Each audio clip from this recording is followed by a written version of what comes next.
물품대금 청구 소송 제기 전 반드시 따져보아야 할 것. 빌려준 돈을 받지 못한 경우 채권자는 10년의 소멸시효 안에 민사소송을 제기하여 채무 이행을 요구할 수 있습니다.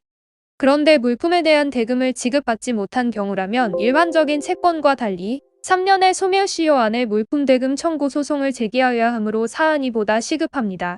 다른 사람이나 거래처 등의 물건을 판매하거나 공급하면 그에 대한 대가로 돈을 받게 됩니다. 하지만 이러한 대금의 지급이 미뤄지거나 이루어지지 않는 경우 사업 운영에 방해를 받을 수 있기에 문제가 큽니다. 상거래 채권에 미수금이 발생하였거나 지속적인 외상으로 채권이 쌓이게 되면 결과적으로 피해를 보는 것은 납품업체인데요. 오랜 기간 거래를 하다가 일시적인 사정이 생겨서 물품 대금 지급을 잠시 미루는 것이라며 양해해 줄 수 있겠으나 수차례에 걸쳐 독촉하였음에도 불구하고 물품 대금을 지불할 의사가 보이지 않고 노력도 하지 않고 있다면 납품업체 입장에서는 물품 대금 청구 소송 등의 법적 절차를 통해 상대방의 채무 이행을 이끌어낼 수 있습니다. 만일 채무자에게 받아야 하는 물품 대금 액수가 3천만 원을 넘지 않는다면 소액사건 심판을 청구하여 간편한 절차에 따라 대금 지급을 요구할 수 있는데요. 다만 물품 대금 등의 소송 목적값이 도합 3천만 원을 넘기지 않는 선에서 청구할 수 있으며 소액 심판 절차를 이용할 목적으로 채권을 일정한 수량으로 분할해서 일부만을 청구할 경우 각하 판결을 받게 됩니다. 또한 지급 명령을 신청하는 경우 당사자가 재판에 출석하거나 변론을 할 필요가 없어서 일반 민사 절차에 비해 신속하고 간편하게 이용할 수 있으며 소송 목적값이 한정되어 있지 않는다는 점에서 장점이 있겠으나 채무자의 이의제기가 예상되는 상황이라면 애초에 물품대금 청구 소송을 진행하는 것만 못한 상황이 벌어질 수 있으므로 신중한 대응이 중요합니다. 섣불리 채무 이행을 요구하는 법적 절차를 진행하였다가 상대방이 고의적으로 대금 지급을 피하고자 본인 재산을 처분하거나 다른 곳으로 빼돌리는 경우 실질적인 채권 회수에 어려움이 있을 수 있다는 점에 유의해야 합니다. 물품 대금 청구 소송은 매도인이 매수인에게 물품을 판매하고 그에 대한 대금을 일정 날짜에 받기로 하으나 변제기일이 지났음에도 받지 못한 경우 제기할 수 있는데요.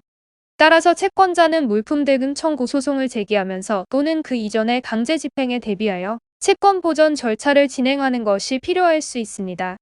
채권자 입장에서 채무자가 변제기일이 지났음에도 불구하고 채무를 변제하지 않으면 가압류, 가처분 등의 채권 보전 처분을 통해 미리 상대방의 재산을 묶어두어서 소송 이후 강제 집행을 통한 채권 회수의 현실성을 높이려는 것인데요.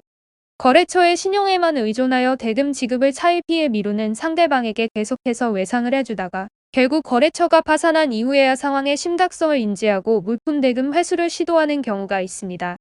사실상 이러한 상황에서 물품 대금 청구 소송을 제기한다 해도 현실적인 채권 회수의 가능성이 매우 낮아질 수밖에 없습니다.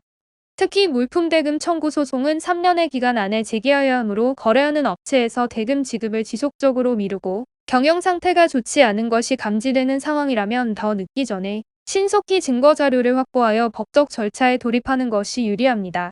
물품 대금 청구 소송을 제기한 원고에게 입증 책임이 발생하기 때문에 거래를 하면서 작성한 거래명세서, 영수증, 세금 계산서, 잔금 확인서, 계약서 등의 증거 자료가 있다면 최대한 많은 자료를 수집해 두어야 하며 이러한 증거를 통해 물품을 지급한 사실 및 그에 대한 대가를 변제기일이 지났음에도 받지 못한 사실 등을 입증할 수 있도록 해야 합니다.